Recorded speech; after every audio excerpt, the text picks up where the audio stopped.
বন্ধুরা, বাংলাদেশ নিজেকে সামরিক দিক থেকে যে আরো উন্নততর করতে চাইছে, সেটা নিয়ে এর আগে আমরা ভিডিও একটা দেখেছিলাম। তো আজকে সেটারই বিশ্লেষণমূলক একটা ভিডিও দেখব। সেখানে আমরা দেখতে চাইবো যে এই যে সরকার রয়েছে, বর্তমান যে সরকার এখনো পর্যন্ত রয়েছে, ঠিক যাওয়ার মুহূর্তে এত অস্ত্র কেনার যে কেন কিনতে চাইছে বা ডিলগুলো কেন করতে চাইছে। তো সেটা নিয়েই আজকের ভিডিওটা, বেশি কথা বাড়াবো না, আগে ভিডিওটা দেখবো, তারপরে আরো কথা। একদম, কেন এত অস্ত্র কিনতে চাইছে। হ্যাঁ, তো চলো ভিডিওটা দেখে নিই। রাষ্ট্র সংস্কার, বিচার আর নির্বাচন, এই তিন উদ্দেশ্য পালনের জন্য বসানো হয়েছে অন্তর্বর্তী সরকার। কিন্তু ১.৫ বছরে রাষ্ট্রের সবচেয়ে ভারী সিদ্ধান্তগুলো নেওয়া হয়েছে ঠিক বিপরীত এক জায়গায়, যুদ্ধের প্রস্তুতিতে। প্রশ্ন উঠছে, এই সরকার কি সংস্কারের সরকার, নাকি নীরবে একটা নতুন সামরিক যুগের নকশা আঁকছে? এই ১.৫ বছরে সরকারের সবচেয়ে দৃশ্যমান মনোযোগ পড়েছে প্রতিরক্ষা খাতের কেনাকাটায়। আর সেই কেনাকাটা শুধু সংখ্যায় বড় নয়, কৌশলগত দিক থেকেও বিস্ময়কর।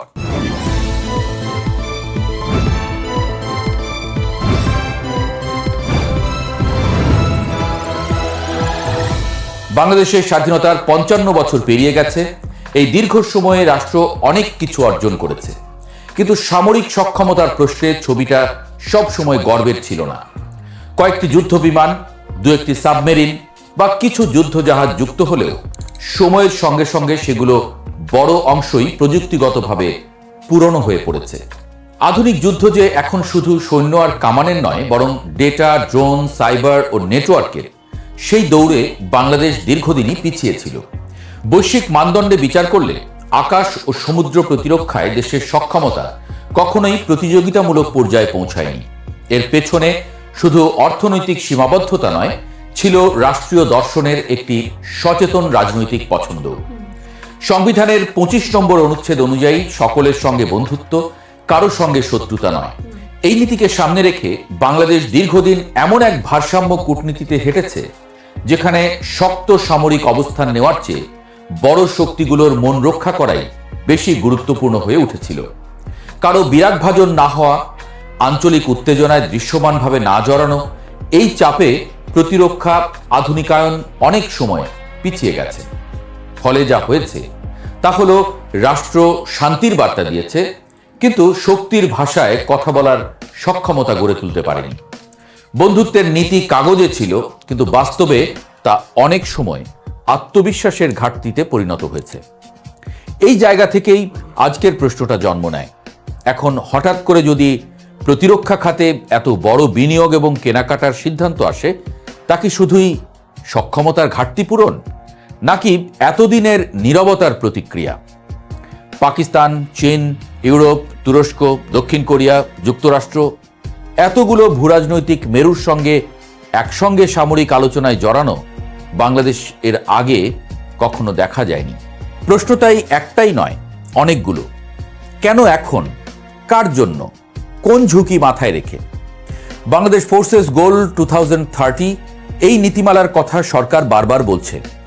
সেখানে সেনা, নৌ এবং বিমান বাহিনীর আধুনিকায়নের রূপরেখা আছে, কিন্তু এই নীতিমালা ধাপে ধাপে বাস্তবায়নের কথা বলে, হঠাৎ করে নয়।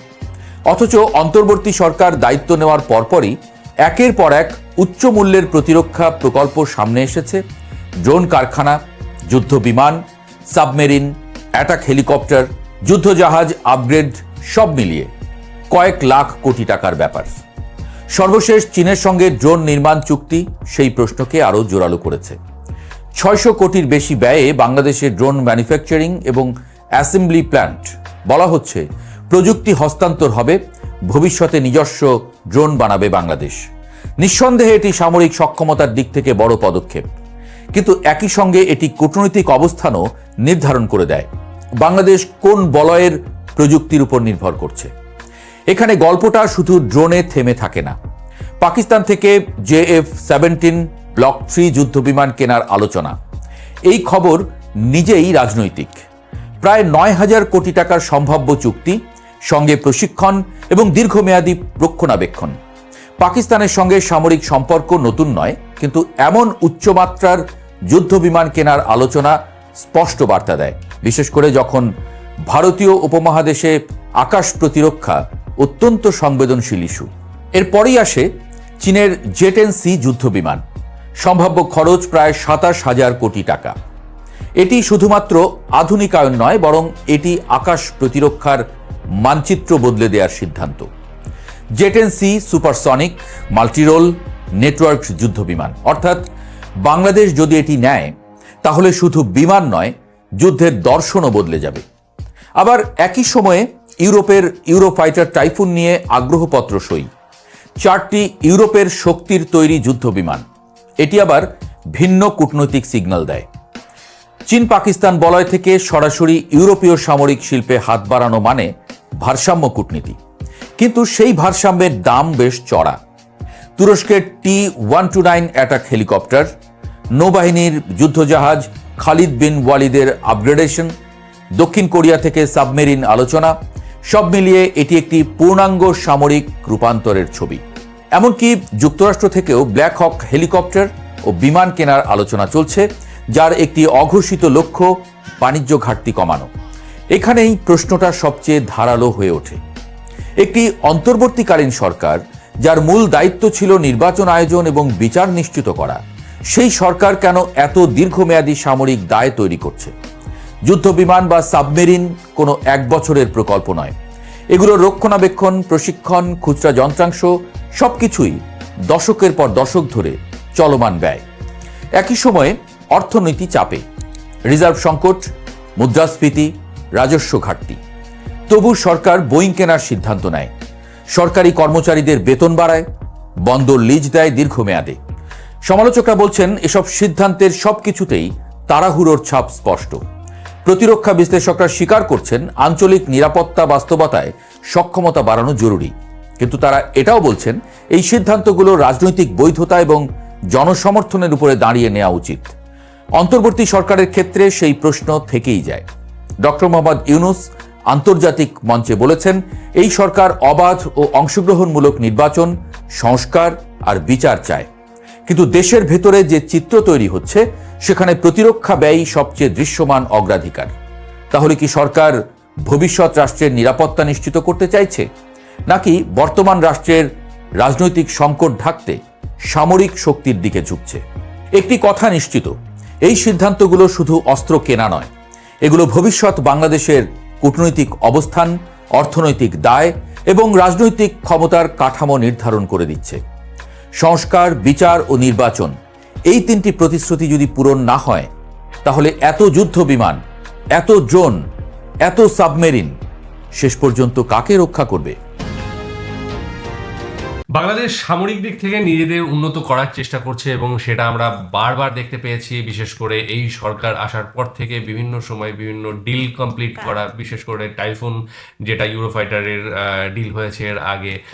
এছাড়াও আমরা যে দেখলাম যে অ্যাপাচে হেলিকপ্টার বা আরও যে সমস্ত মানে চাইনিজ যে সমস্ত যুদ্ধাস্ত্র, পাকিস্তানের সাথে যে 15 যে যুদ্ধ বিমান, সেই সব নিয়ে কথা কিন্তু অনেক এগিয়ে গিয়েছে এবং বেশ কয়েকটা ডিল হয়েও গিয়েছে। তো এইগুলো আগামী দিনে বাংলাদেশের সামরিক দিক থেকে যে কতটা শক্তিশালী করবে এবং এই ডিলগুলো কতটা ফুলফিল হবে তার উপরে নির্ভর করছে। আগামী দিন আকাশ প্রতিরক্ষায় বাংলাদেশ কতটা এগিয়ে যাবে সেটাও এর উপরেই নির্ভর করছে এবং এতদিন পর্যন্ত যেগুলো করা হয়নি সেগুলো আলটিমেটলি আমরা দেখতে পাচ্ছি, সেগুলো বাংলাদেশের ক্ষেত্রে কিন্তু সামরিক দিক থেকে কিন্তু সেগুলো হয়ে চলেছে।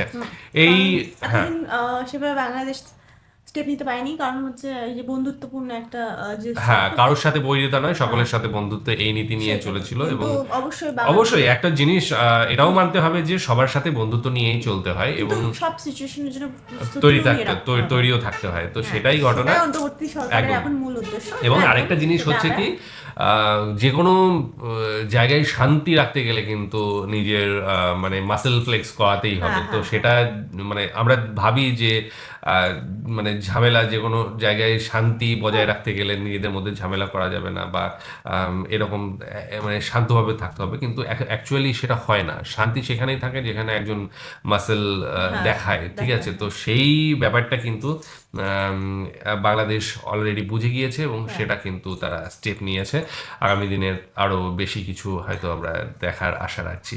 তো এই ছিল ভিডিও। মোটামুটি রাজনৈতিক দিক থেকেও একটা বার্তা এখানে দেওয়া হয়েছে। হয়েছে ভিডিওটায়, যেটা বলা হচ্ছে যে হয়তো বা রাজনৈতিক যে সমস্ত মানে যেগুলো অ্যাচিভ করতে পারেনি সেইগুলোর ধামাচাপা দেওয়ার জন্য বা ঢাকা দেওয়ার জন্য কিন্তু হয়তো বা এই সামরিক দিকে শক্তিশালী করা বা বিভিন্ন ডিলগুলো করা হয়েছে, যাতে করে তাদের যে সমস্ত রাজনৈতিক দিকের বা দেশের অভ্যন্তরীণ বিষয়ের অর্থনৈতিক বা সামাজিক যে সমস্ত উন্নতিগুলো দরকার ছিল সেগুলো যেহেতু অ্যাচিভ হয়নি, সেগুলোকে ঢাকা দেওয়ার জন্যই এই জিনিসগুলো দেখানো এই হচ্ছে উন্নতিগুলো মানুষকে, দেখানো হচ্ছে একদম যে মানুষকে দেখানো হচ্ছে মানুষকে যে ভোলানো। ভোলানো, এই অ্যাকচুয়ালি হচ্ছে তবু এটা ভোলানো। দরকার, ভোলানো হলেও তো অবশ্যই। দরকার। তো সে যাই হোক, আলটিমেটলি না এটাও দরকার অবশ্যই, এবং সাথে সাথে অর্থনীতি না থাকলে তো শুধু সামরিক নিয়ে তো হবে না, হ্যাঁ, কারণ অর্থনীতি না থাকলে সেই সামরিক দিকটা চালাবে কি করে, বা হ্যাঁ, মানুষ ডিল তো করলো খেয়ে পড়ে কিন্তু বেঁচেই সেগুলো না থাকতে পারে, একদম, তাহলে আর সে তার নিরাপত্তা হ্যাঁ, মাত্র এবং নিরাপত্তা ডিলটাই তো সব কিছু না, সেটাকে মানে অ্যাকোয়ার করতে হবে, তার জন্য পয়সা চাই বা আরো কিছু দরকার হয়। তো সেই জায়গা থেকে সেটাও একটা দিক বলা হয়েছে এখানে। আলটিমেটলি আমরা দেখব আগামী দিনে নির্বাচিত সরকার আসার পরে কি হয়, এবং সেগুলো কতদূর ফলপ্রসূ হয়, কতটা এগিয়ে নিয়ে যাওয়া হয়। তো এই ছিল আজকের ভিডিও, আশা করি তোমাদের ভালো লেগেছে এবং তোমাদের মতামত অবশ্যই জানতে চাই, তোমরা জানিও। আর আজকের মতো এখানেই শেষ করছি, আগামী দিন আবার আসছি অন্য কিছু নিয়ে, ততক্ষণের জন্য স্টে টিউনড।